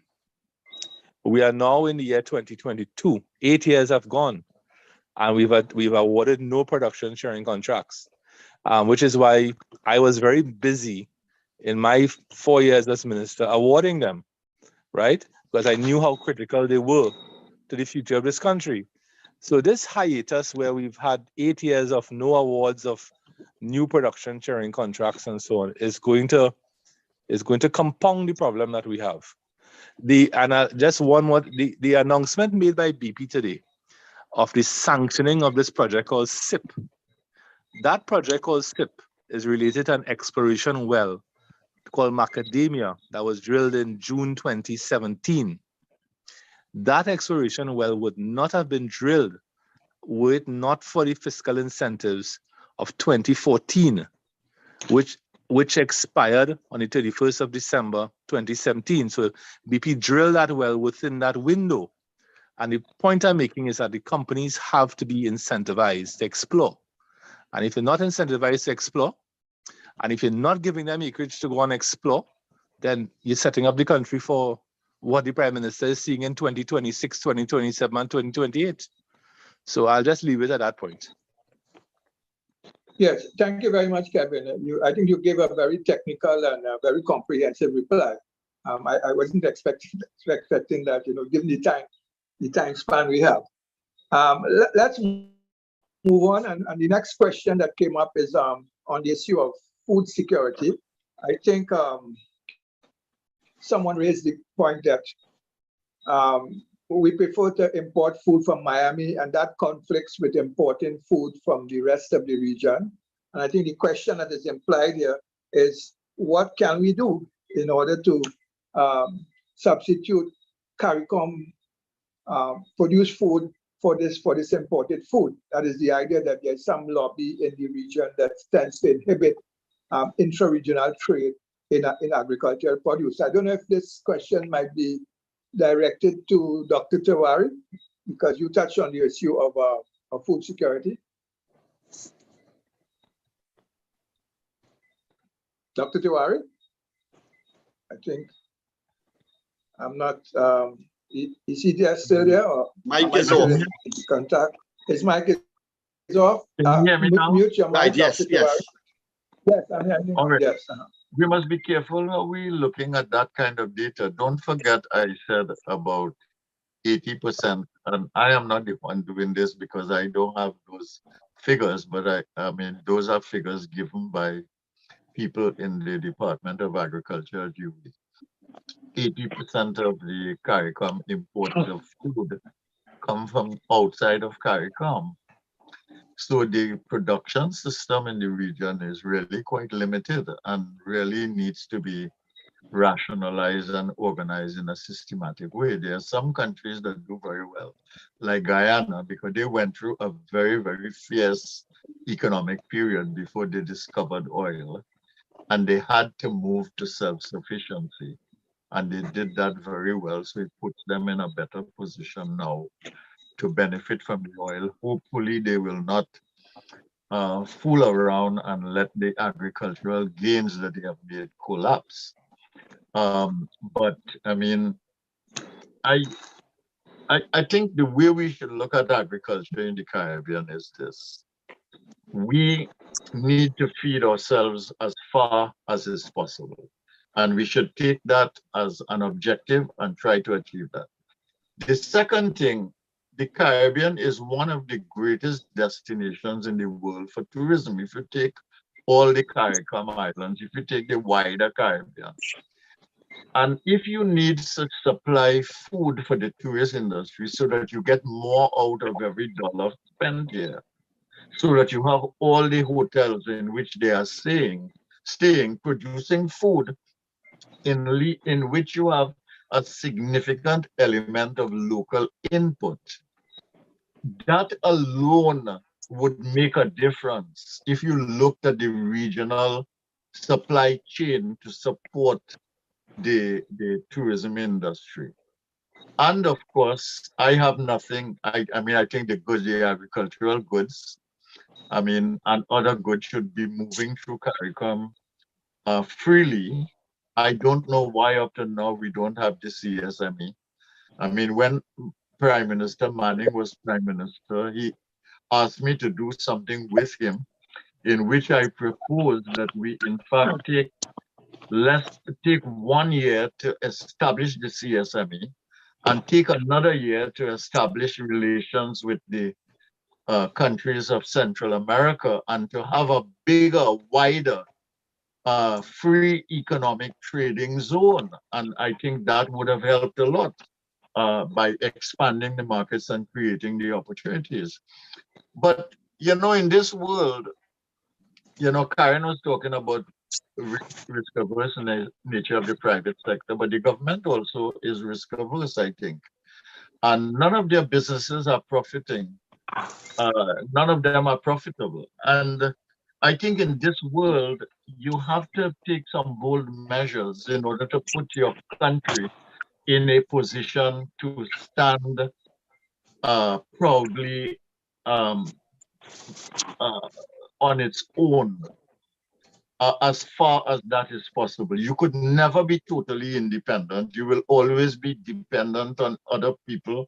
You will always be interdependent, and you will always have to have arrangements that allow you to sustain yourself. But I think we have to take some bold measures now, both for Trinidad and Tobago and the Caribbean. We know what the realities are in energy. We know that that is not sustainable.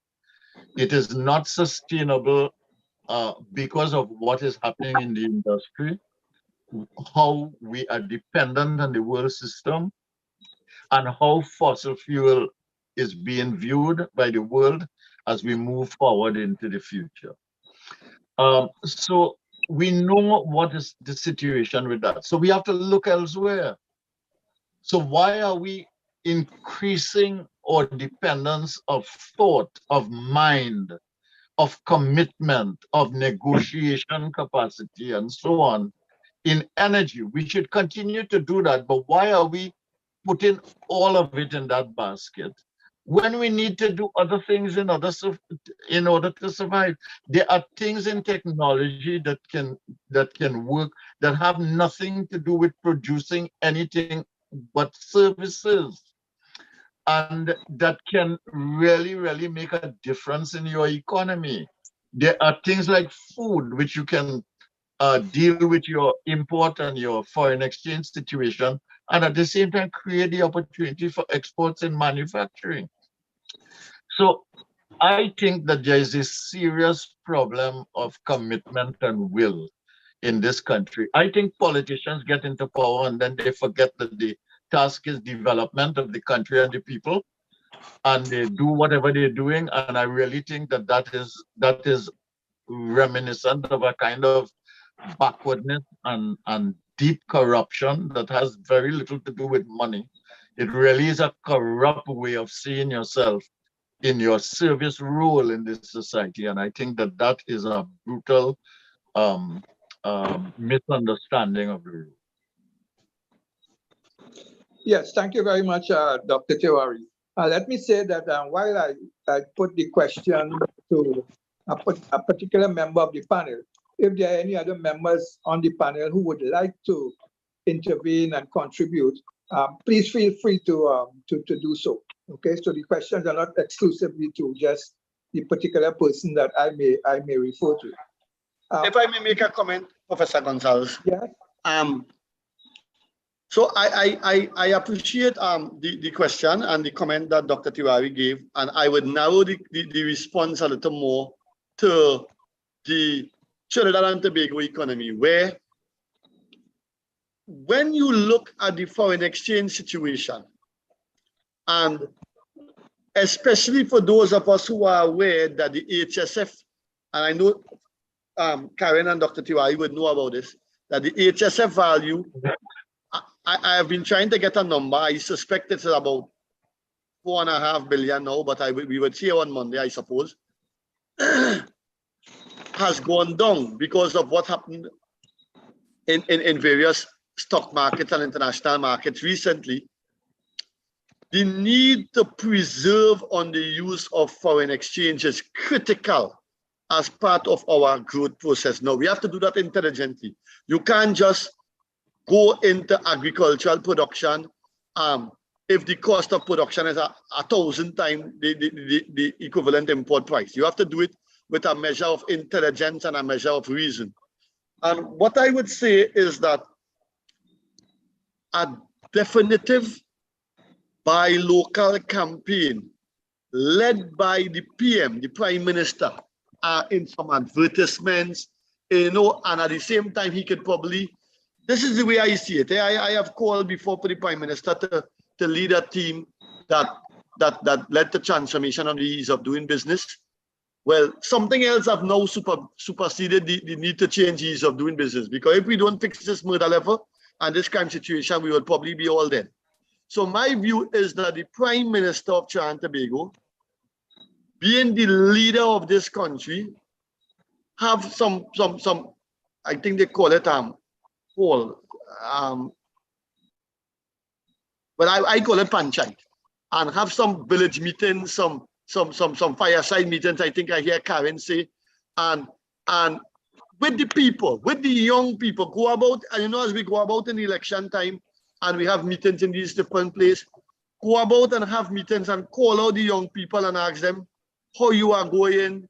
We need to stop this nonsense with crime, because some of the crime we are seeing is just so drastic. So it has gone so far wrong.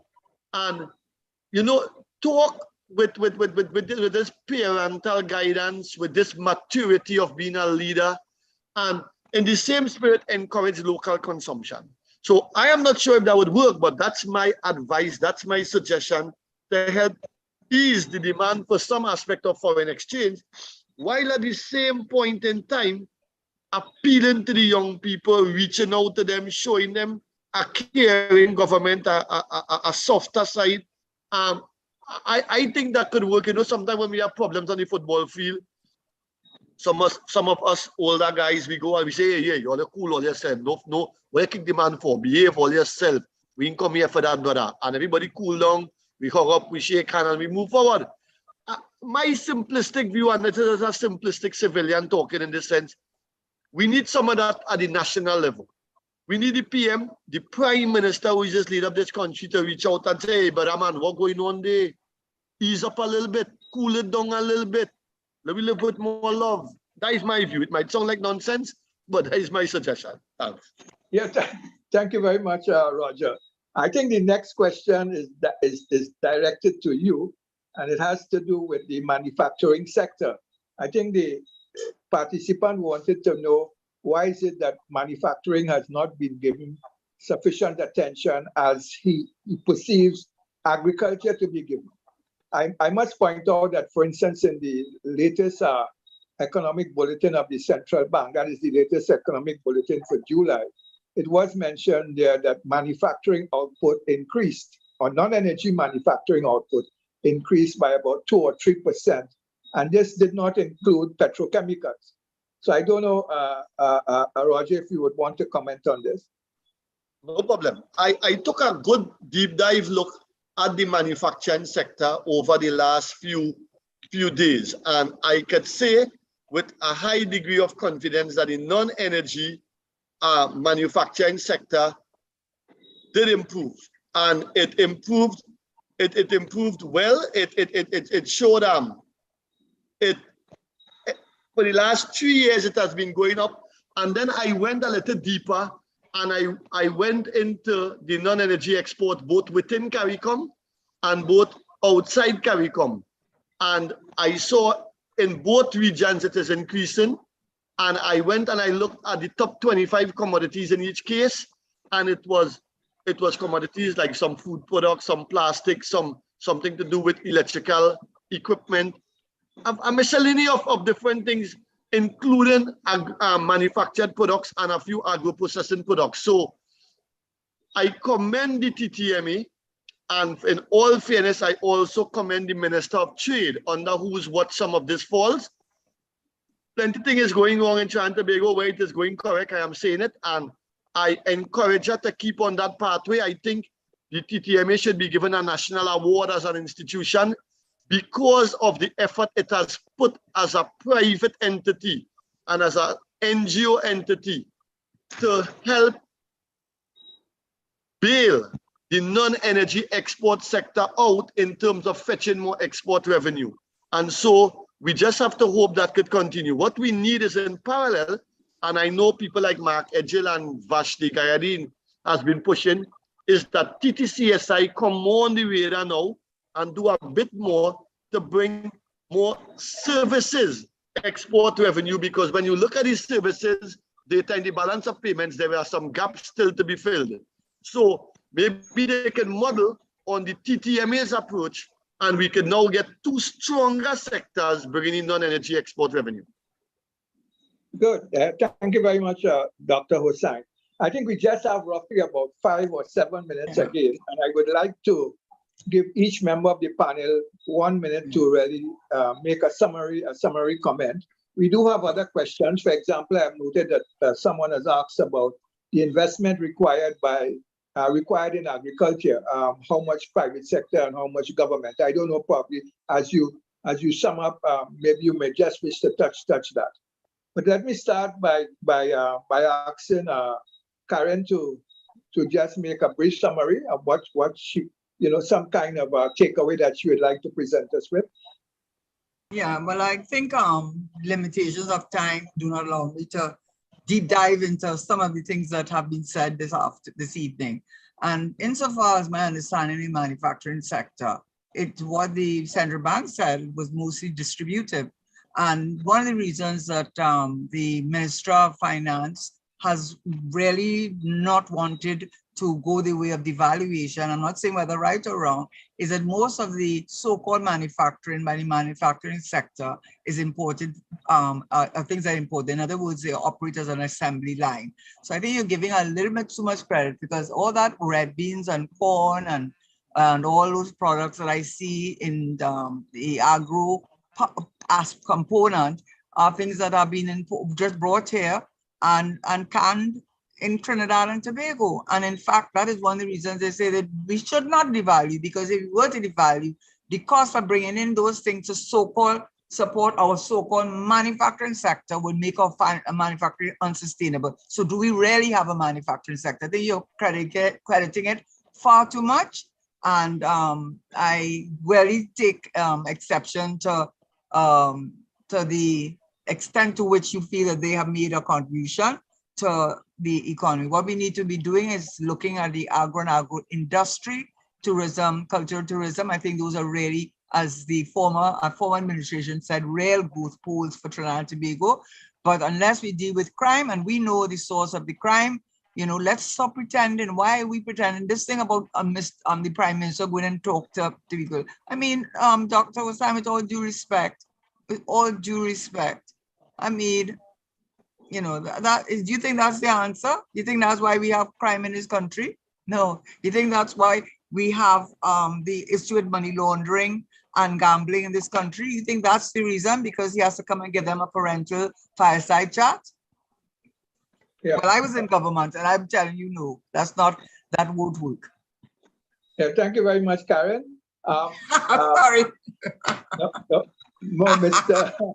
That's Kelvin. I don't know, Kelvin, would you like to make a brief comment in summing up? Yeah, I'd just like to summarize by saying that, in terms of diversification, the Prime Minister said diversification was an annoying word. Well, I think if we take that approach, we will never diversify. But in terms of diversification, and every time I speak on this panel, I say this, on one of these panels, the maritime sector is, to me, the best opportunity to diversify the country away from oil and gas, and in so doing, create thousands of sustainable jobs. And the demand for maritime services in this part of the world is only going to increase as the Guyanese offshore sector expands, as Suriname expands, as if the Venezuelan economy begins to recover and if Venezuela begins to change course, there's a great opportunity for Trinidad to become the maritime services center for this part of the world. And that doesn't require any oil and natural gas. It requires the strategic will, because all the resources to make that happen already reside in this country. What we need is a vision to pull it all together. And then lastly, I would say that without the fiscal incentives that the fiscal reform that I have been calling for the last 6 years, and the Energy Chamber has been calling for, and the companies have been calling for, you're not going to get oil and gas production to increase in Trinidad. You might at best get it to plateau, and at worst, it will continue to nosedive. So that's my closing comment. Yeah, thank you very much. Very, very, very useful. Dr. Tiwari, you have a final comment? Yeah, I will make a quick comment. I agree with Kevin on the maritime sector and the energy services industry. I think we forget sometimes that we are living in a energy domain now, not just with Guyana and Suriname, but we have French Guyana, you have potential in Grenada and Barbados, you have Venezuela next to us, you have Colombia. So I think that there's a lot that we can do there. And as we have done with the energy sector in the past, we have gone to the rest of the world because of what we developed here. So I'll say that. The other thing is that when you look at what's happening, I mean, the stock market internationally is down now. But all of those companies that are down by 60%, 70%, etc., are recalibrating and trying to organize their business for the next 15 to 20 years, because they know that there are going to be major technological changes coming. And when you look at the big economies, the reason for the geopolitical wars, in spite of the tensions, despite the fact that all of the countries have problems of their own, is because they themselves are recalibrating and trying to think 20 to 30 years from now, what is going to happen and what should we be doing now to be there. And I think that we must not miss the understanding that there is going to be a major transformation of the world over the next 10 or 15 years. It is going to be truly significant. The world will not be how it is now. And we have 4 little battles here that I identified: to move from hunger to food self-sufficiency, to move from fear to freedom and happiness, to move from impoverishment to sustainability, at the level of the home, the community, the society, and from being left behind in this transforming world to embracing a technologically driven future. And I really think that we cannot get away from those basics now. We have to do them. And we have to find the will and the means and the organizational capability to do it. We just cannot avoid it anymore. Yeah, thank you very much, Dr. Tewari. Dr. Hossain, your final comment? Yes, thanks. So I won't respond to Karen here in any great detail, except to say, Karen, I did the calculations myself, and I'm 100% sure of what I'm saying, but we will debate that in another sphere. As regards the PM coming and talking, all I would say is that the situation is so bad that even if that helps 5%, I will take it. Even if it helps 1%, I will take it. And what I would say is that I invited my students here, and I see most of them are still on, graduate students as well. And you all were blessed with lots of experience here. I mean, a sincere thanks to Kevin, Karen, and Dr. Tewari, and Professor Gonzalez, who expertly handled the session. I can't remember being on a panel with so much information being shared in 1 2-hour session. This was really, really deep. And thanks for Rebecca Gookool and Mark Rupchan and all the people that work behind the scenes to make this work. And thank you very much. Yeah, thank you very much, Roger. Let me also thank all the members of the panel and also thank all the participants. I enjoyed certainly chairing this part of the session, and I hope that we can continue this discussion in the future. There's so much that has been raised here that has not been answered that we certainly need to follow up on this discussion. Let me turn now to Dr. Rebecca Gookool-Bosland and ask her to give a vote of thanks and express on behalf of TEDU our appreciation for the participation of all. Dr. Gookool. Dr. Gonzalez, and to the panel, thank you very much for your frank candor. I would like to remind and to encourage each one of us here on the panel tonight and here in this room tonight, as we listen to the national budget, which will be read on Monday, that we do so with some of the, and through the lens of some of the priorities that have been highlighted, some of the conversations that have been highlighted. Trinidad and Tobago belongs to us, and this is our home. We have a vested interest in holding our leaders accountable for governance, holding our leaders accountable for where the development trajectory of Trinidad and Tobago is going. With that said, I would like to say on behalf of the Trade and Economic Development Unit, thank you very much to each one of you all for joining us. My sincere appreciation to the panel once again, and stay tuned for our upcoming sessions, which we will send out via blast and via email. So have a good night, everyone. Thank you. Good night. Thanks a lot.